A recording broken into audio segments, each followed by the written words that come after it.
Numbers chapter 3. These are the family records of Aaron and Moses at the time the Lord spoke with Moses on Mount Sinai.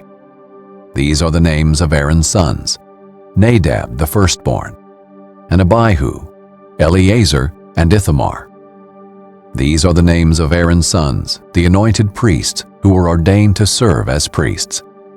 But Nadab and Abihu died in the Lord's presence when they presented unauthorized fire before the Lord in the wilderness of Sinai, and they had no sons. So Eleazar and Ithamar served as priests under the direction of Aaron, their father. The Lord spoke to Moses, "Bring the tribe of Levi near and present them to the priest Aaron to assist him. They are to perform duties for him and the entire community before the tent of meeting, by attending to the service of the tabernacle. They are to take care of all the furnishings of the tent of meeting and perform duties for the Israelites by attending to the service of the tabernacle. Assign the Levites to Aaron and his sons. They have been assigned exclusively to him from the Israelites. You are to appoint Aaron and his sons to carry out their priestly responsibilities, but any unauthorized person who comes near the sanctuary is to be put to death." The Lord spoke to Moses, "See, I have taken the Levites from the Israelites in place of every firstborn Israelite from the womb. The Levites belong to me, because every firstborn belongs to me. At the time I struck down every firstborn in the land of Egypt, I consecrated every firstborn in Israel to myself, both man and animal. They are mine. I am the Lord." The Lord spoke to Moses in the wilderness of Sinai, "Register the Levites by their ancestral families and their clans. You are to register every male 1 month old or more." So Moses registered them in obedience to the Lord, as he had been commanded. These were Levi's sons by name: Gershon, Kohath, and Merari. These were the names of Gershon's sons by their clans: Libni and Shimei. Kohath's sons by their clans were Amram, Izhar, Hebron, and Uzziel. Merari's sons by their clans were Mahli and Mushi. These were the Levite clans by their ancestral families. The Libnite clan and the Shimeite clan came from Gershon. These were the Gershonite clans.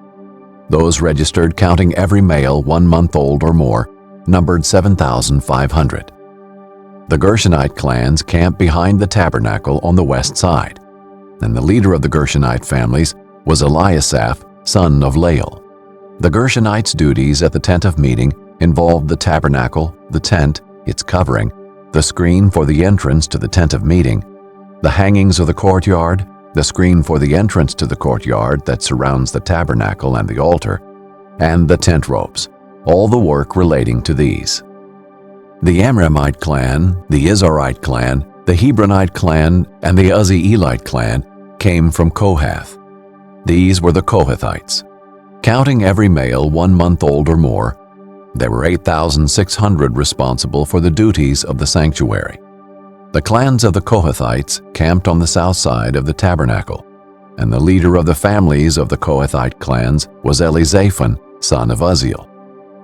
Their duties involved the ark, the table, the lampstand, the altars, the sanctuary utensils that were used with these, and the screen, and all the work relating to them. The chief of the Levite leaders was Eleazar, son of Aaron the priest. He had oversight of those responsible for the duties of the sanctuary. The Mahlite clan and the Mushite clan came from Merari. These were the Merarite clans. Those registered counting every male 1 month old or more numbered 6,200.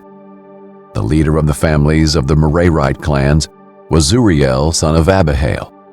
They camped on the north side of the tabernacle. The assigned duties of Merari's descendants involved the tabernacle supports, crossbars, pillars, bases, all its equipment, and all the work related to these, in addition to the posts of the surrounding courtyard with their bases, tent pegs, and ropes. Moses, Aaron, and his sons, who performed the duties of the sanctuary as a service on behalf of the Israelites, camped in front of the tabernacle on the east, in front of the tent of meeting toward the sunrise. Any unauthorized person who came near it was to be put to death. The total number of all the Levite males 1 month old or more that Moses and Aaron registered by their clans at the Lord's command was 22,000. The Lord told Moses, "Register every firstborn male of the Israelites 1 month old or more, and list their names. You are to take the Levites for me. I am the Lord. In place of every firstborn among the Israelites, and the Levites' cattle, in place of every firstborn among the Israelites' cattle."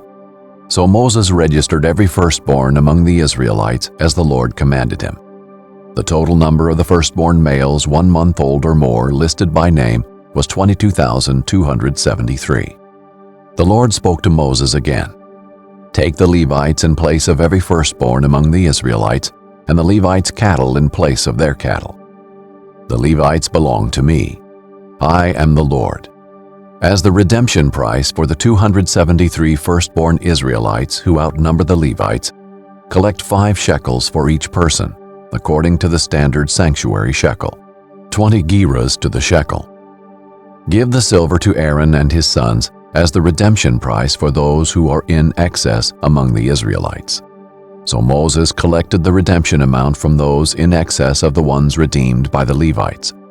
He collected the silver from the firstborn Israelites, 1,365 shekels, measured by the standard sanctuary shekel. He gave the redemption silver to Aaron and his sons in obedience to the Lord, just as the Lord commanded Moses.